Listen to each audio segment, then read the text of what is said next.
तर नमस्कार. आज आपल्या चंद्रकांत डगे ह्या यूट्यूब चॅनलच्या प्लॅटफॉर्मवरती आज आपल्यासोबत आहेत प्रदीप वाकळे.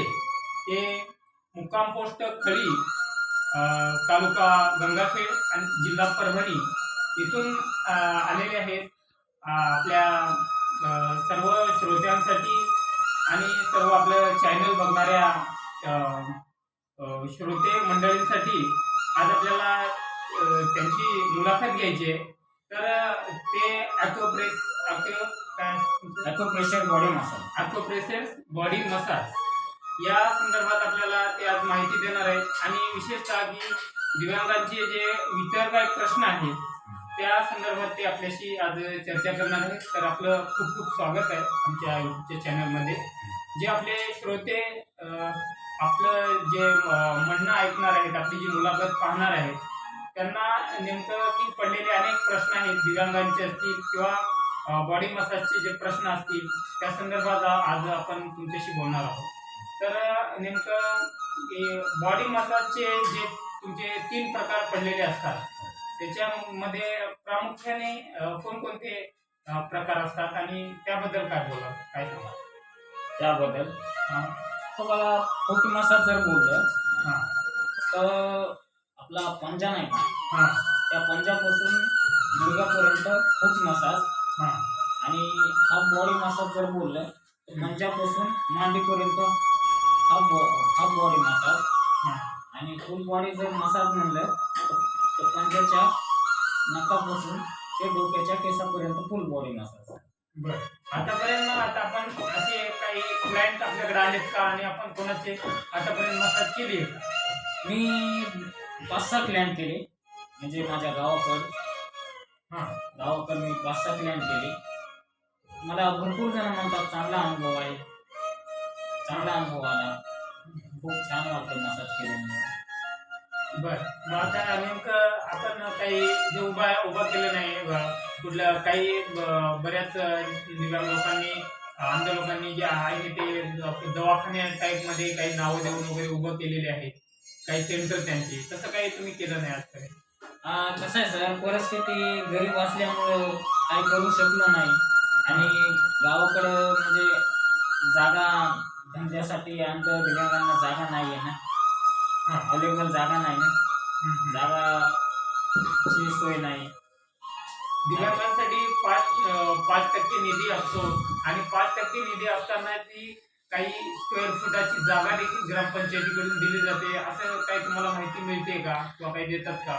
अशी माहिती मिळत नाही ना सर, अशी माहिती मिळत नाही.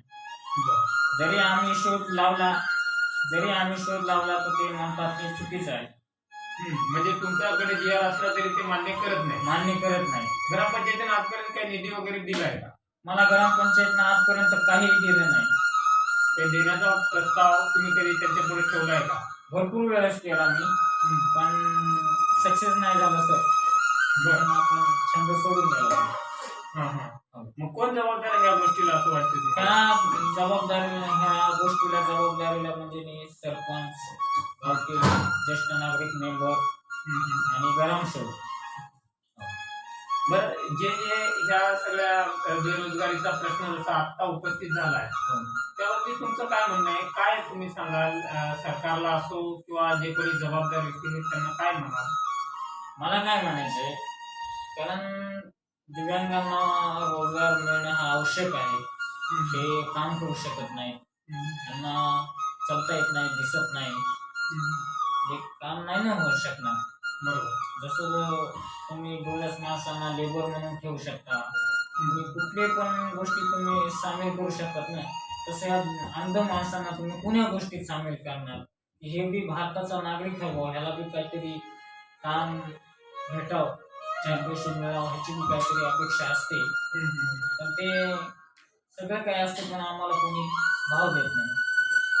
बरं. तुमच्या मनातली जी खंत आहे की आपल्याला कोणी भाव देत नाही, तर शासन प्रशासन या ठिकाणी त्यांच्या पातळीवरती कुठेतरी शासन दिव्यांगांच्या दारी वगैरे ह्या अशा स्कीम राबवल्या गेल्या, हे काय खऱ्या अर्थाने दिव्यांगांना रोजगार देण्याचा किंवा दिव्यांगांचे प्रश्न सोडवण्याचा मानस होता असं वाटतं?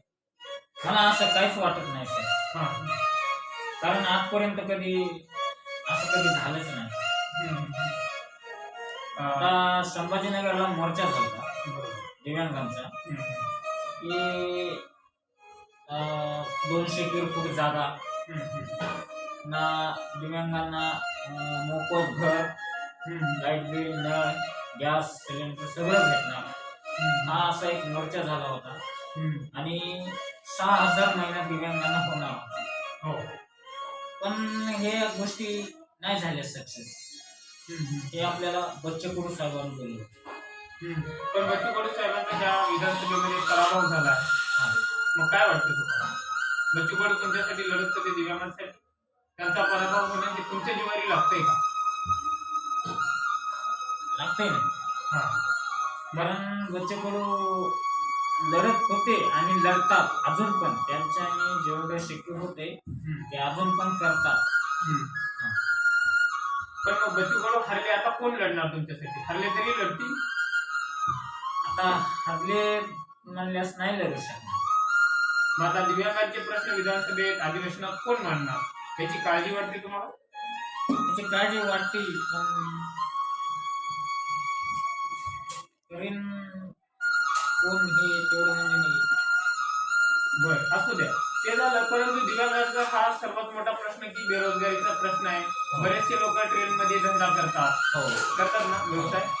तर त्या व्यवसायावरती आपण आपलं काय मत आहे की दिव्यांग हे ट्रेननं व्यवसाय करतात, ते व्यवसाय करत असताना त्यांना काही अडचणी येतात का?